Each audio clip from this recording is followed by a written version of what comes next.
श्री बोलेंगे। सद्गुरु महाराज की जय। मंगल मूर्ति सतगुरु मिल में सर्वाधार। मंगल में मंगल करण बिनमो बारंबार। धन्य धन्य सद्गुरु सुखद महिमा कही न जाय।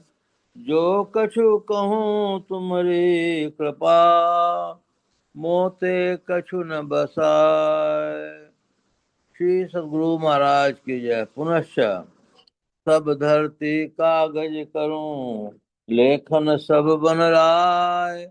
सात समुद्र की मसी करूं गुरु गुण लिखा न जाए।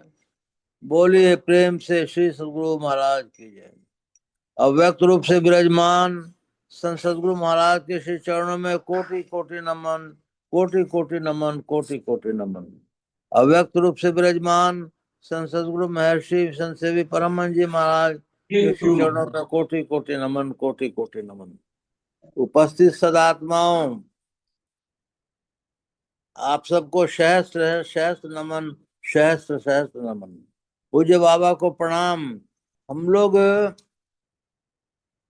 प्रतिदिन एक ही बात करते हैं, ध्यान का, सत्संग का, सूक्ष्म कारण महाकारण आदि आदि बातें करते रहते हैं।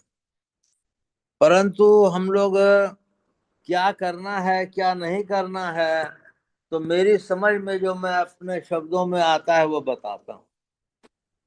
पहले प्रत्येक मनुष्य को जो इस सत्संग में बैठा है उसको ये सुनिश्चित कर लेना चाहिए कि मुझे कम से कम मनुष्य शरीर अवश्य मिलेगा।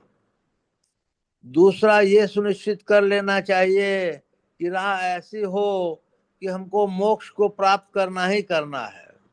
उसके लिए हम लोगों को कुछ यत्न करने पड़ेंगे, जो हम लोग जो है कहते हैं यत्न नाम की चीजों में।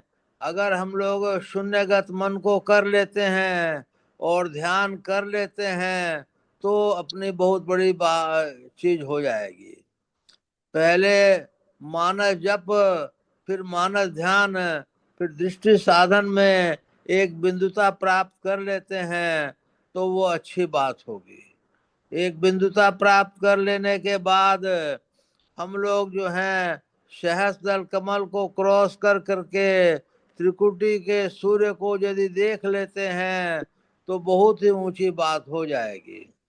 त्रिकुटी के सूर्य को यदि देख लेते हैं और उसके बाद अनंत नादों को सुन लेते हैं तो हमारा संत महात्मा लोग कहते हैं कर्म मंडल का नाश हो जाएगा।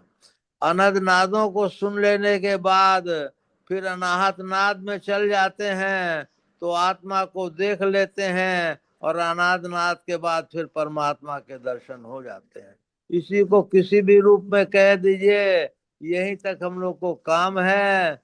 संत मत की चार सीढ़ियां हैं, स्थूल भक्ति, सूक्ष्म भक्ति, सूक्ष्मतर भक्ति और सूक्ष्मतम भक्ति।